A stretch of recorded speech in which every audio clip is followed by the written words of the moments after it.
चलो, second last topic है हमारा फ्यूल सेल। क्या है? फ्यूल सेल यानी फ्यूल से बना हुआ सेल। यानी हम उस सेल के अंदर क्या इस्तेमाल करेंगे? फ्यूल इस्तेमाल करेंगे। फ्यूल का मतलब क्या होता है? जो कंबशन करने पर क्या दे, हमें एनर्जी दे। तो वैसे लोगों का क्या करेंगे हम लोग? इस्तेमाल करेंगे इलेक्ट्रिक एनर्जी बनाने में। कौन सी एनर्जी बनाने में? इलेक्ट्रिक एनर्जी में। तो जो सेल बनेगा उसी को हम लोग क्या बोलेंगे? Fuel cell. फ्यूल से बना हुआ सेल। लेकिन वो हीट एनर्जी नहीं देगा। क्या देगा? इलेक्ट्रिक एनर्जी देगा। काइंड ऑफ हम वही कर रहे हैं, हीट एनर्जी को कन्वर्ट करें किसके अंदर? केमिकल इलेक्ट्रिक एनर्जी के अंदर।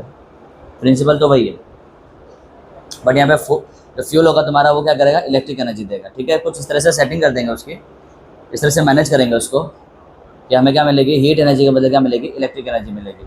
क्लियर है? तो ऐसे लोगों को हम लोग क्या बोलते हैं? Fuel cell. तो फ्यूल इस्तेमाल होता है। साथ में तुम्हारे पास क्या रहेगा? एक ऑक्सीडाइजिंग एजेंट। क्या रहेगा? Oxidising agent, for example O2। और ये दोनों मिलके क्या बनाएंगे? Electric energy. क्या बनाएंगे? Electric energy. तो जिस डब्बे में ये काम होगा उसको क्या बोलेंगे? Fuel cell. बोलो क्लियर है? फ्यूल का एग्जाम्पल क्या क्या रहेगा हमारे पास? कल बताया भी था तुम लोगों को मैंने, हाइड्रोजन, मिथेनॉल हो गया, है ना, इस तरह के लोग, मीथेन हो गया, CH4। इस प्रकार के लोग हम लोग को क्या करना है? यहाँ पे इस्तेमाल करना है। ठीक है, हमारे लिए जो इंपॉर्टेंट है वो क्या है? हाइड्रोजन वाला फ्यूल सेल। कौन सा वाला फ्यूल सेल? हाइड्रोजन वाला फ्यूल सेल। क्या हमारे फ्यूल के नाम पे हमारे पास क्या रहेगा? हाइड्रोजन रहेगा, O2 रहेगा। दोनों को मिला के हम लोग क्या बनाएंगे? इलेक्ट्रिक एनर्जी बनाएंगे। बोलो क्लियर है? समझ में आया? अच्छा, स्टार्ट करें। अच्छा हाँ, एक इंपॉर्टेंट बात इसके बारे में, फ्यूल सेल के बारे में। फ्यूल सेल एक ऐसा सेल है बेटा। अच्छा, नॉर्मल सेल जो होते हैं, नॉर्मल जो बैटरीज होती है तुम्हारी, उसके अंदर तुम केमिकल को भर देते हो और फिर वो थ्रू आउट द लाइफ, जो भी उसकी लाइफ होती है, तो तुम्हें इलेक्ट्रिक एनर्जी देती रहती है। इसमें अलग होता है। यानी तुम क्या करो पता है? वाले बैटरी के अंदर या वाले नॉर्मल सेल के अंदर, जो स्टैंडर्ड जो तुम्हारे सेल होते हैं, उसके अंदर तुम क्या कर रहे हो? स्टोर कर रहे हो एनर्जी को। तुम क्या कर रहे हो? स्टोर कर रहे हो केमिकल के फॉर्म में। यहाँ तुम एनर्जी को स्टोर नहीं करते हो। ये एनर्जी को स्टोर करता अपने अंदर नहीं है, केमिकल अपने अंदर रखता नहीं है। इस सेल के अंदर कंटिन्यूसली केमिकल सप्लाई करना पड़ता है। यानी यहाँ पे जो हाइड्रोजन है और ऑक्सीजन है वो कंटिन्यूसली सप्लाई करना पड़ेगा। ऐसा नहीं कि तुम एक सेल डब्बा बना दोगे, अंदर हाइड्रोजन एक सेक्टर रख दोगे, एक सेक्टर में ऑक्सीजन रख दोगे और फिर अंदर केमिकल ऐसे चलेगा जैसे नॉर्मली हो रहा था। बात आ रही समझ में? जैसे लेड स्टोरेज सेल के अंदर क्या हुआ था? तुम्हारा ऑलरेडी अंदर Pb था, अंदर क्या था? सल्फ्यूरिक एसिड था। तो वो डब्बे के अंदर भरे हुए हैं और जब तक उसकी लाइफ रहेगी वो तब तक अपना क्या करेगा? एनर्जी देता रहेगा। लेक्लांचे सेल में भी हुआ था, जिंक वगैरह था, तो वो अंदर भरा हुआ था। यहाँ तुम क्या करोगे? कंटिन्यूसली रिएक्टेंट को भेजते रहोगे जब बिजली बनाने वाला है, और जो प्रोडक्ट बनेगा उसको कंटिन्यूसली क्या करोगे? निकालते रहोगे। और तुम्हारा बाई प्रोडक्ट बोलना चाहिए, बाई प्रोडक्ट को क्या करते रहोगे? निकालते रहोगे। क्योंकि मेन प्रोडक्ट क्या है यहाँ पे? Electric energy. इलेक्ट्रिक एनर्जी यहाँ पे क्या है? Main product. तुमको ये हासिल चाहिए। तुमको इसके अलावा जो केमिकल बनने वाले हैं भाई, ये तो एनर्जी है, मैटर भी तो बनेगा भाई। ये दोनों मिलेंगे तो मैटर भी तो बनेगा ही ना। उसको हम लोग क्या बोलेंगे? By product. क्यों बोलेंगे? बिकॉज तुम्हारा मेन प्रोडक्ट क्या होगा? Electric energy. जो इसके अलावा जो मैटर बनेगा उसे तुम्हें क्या करना पड़ेगा? कंटिन्यूसली निकालना पड़ेगा। और ये तुम्हारा क्या रहेगा? By product. इसको क्या बोलना है? By product. तुम्हारा मेन प्रोडक्ट ये है, तुम्हें ये हासिल करना था। तो तुम क्या करोगे? रिएक्टेंट्स को कंटिन्यूसली सप्लाई करोगे और इसको क्या करोगे? कंटिन्यूसली निकालोगे बाहर। बोलो क्लियर है? कंटिन्यूसली क्या करोगे? सप्लाई करोगे और जो प्रोडक्ट बनता रहेगा मेनली तो यही, इसको क्या करोगे? बाहर निकालते रहोगे। और ये तुम्हारा क्या रहेगा? यूसेज में रहेगा, डिवाइस चलाएगा, जो भी इलेक्ट्रॉनिक डिवाइस है वो ये चलाएगा। तो ये चीज़ ध्यान रखना खास कि फ्यूल सेल एनर्जी स्टोर करता नहीं है, तुम्हें कंटिन्यूसली सप्लाई करनी पड़ती है केमिकल एनर्जी को, केमिकल सप्लाई करना पड़ता है। नॉर्मल सेल में क्या होता है? तुम केमिकल एनर्जी भर देते हो केमिकल के फॉर्म में। ये चीज़ है, ध्यान रखना है इस बात का खास। ठीक है, आगे बढ़ते हैं इसके अंदर और रिएक्शन देख लेते हैं।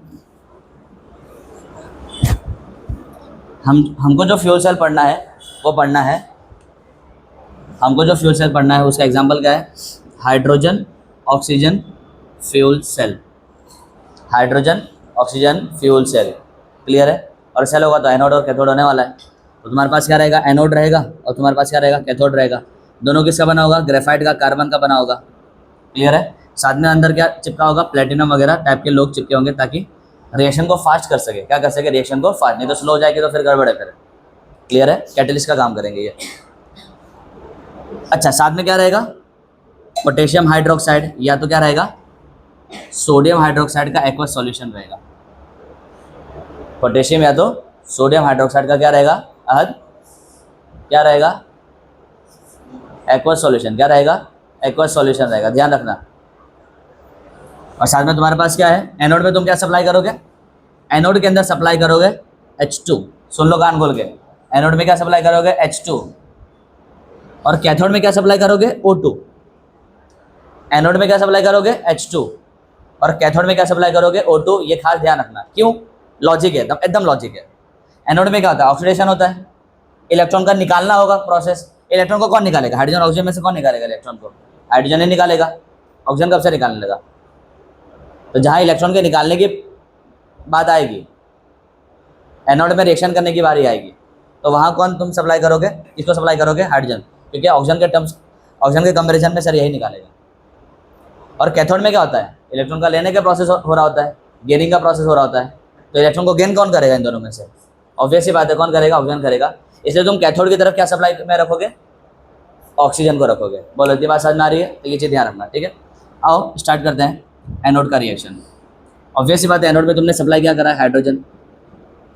साथ में तुम्हारे पास क्या रहेगा, सॉल्यूशन, सॉल्यूशन के अंदर क्या रहेगा, हाइड्रोक्साइड आयन, क्या रहेगा, हाइड्रोक्साइड आयन। तो तुम्हारे पास यहाँ पे क्या है, OH-, क्या है भाई साहब, OH-।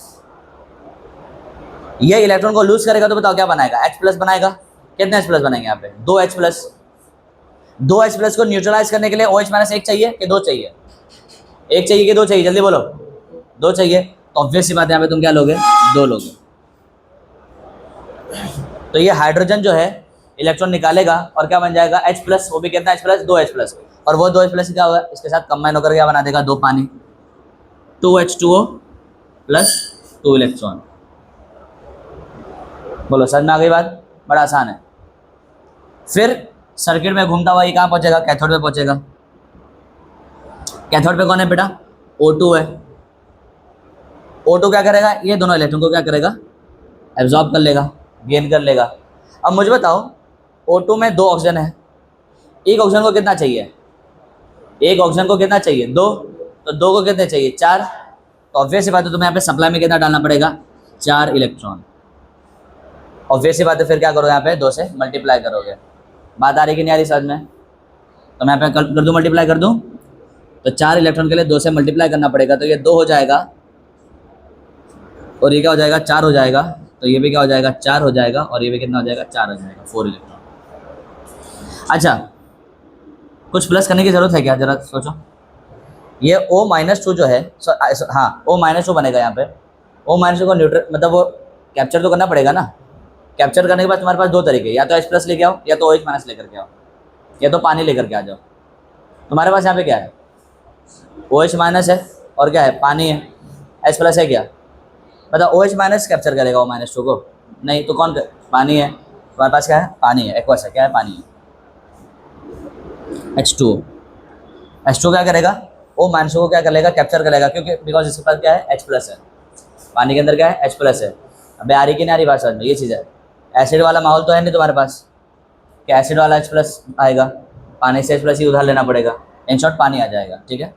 तो बताओ यहाँ पे तुम्हारे पास O-2 2 है, तो कितना पानी लेना पड़ेगा।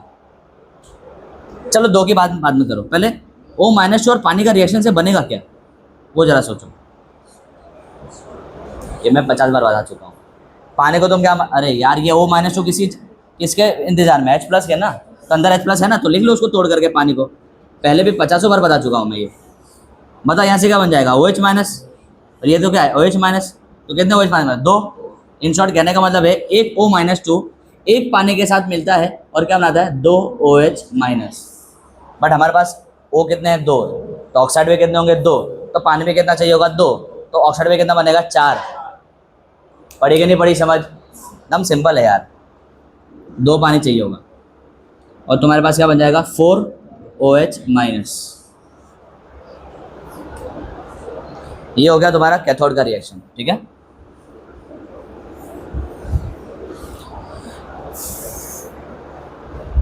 बस खत्म कहानी। ऐड कर लो, बताओ 4 से 4 क्या हो जाएगा, कैंसिल। 2 पानी से बताओ, 2 पानी कैंसिल हो जाएगा, ठीक है। एरो के इधर पानी है और एरो के उधर पानी, तो कैंसिल हो गया। दोनों एरो के इधर या उधर होते तो ऐड होते, कैंसिल नहीं होते फिर। और OH माइनस से क्या हो जाएगा, OH माइनस का हो जाएगा, कैंसिल हो जाएगा। तुम्हारे पास क्या बचेगा, net reaction will be 2H2 plus O2 will give 2H2O, that's it।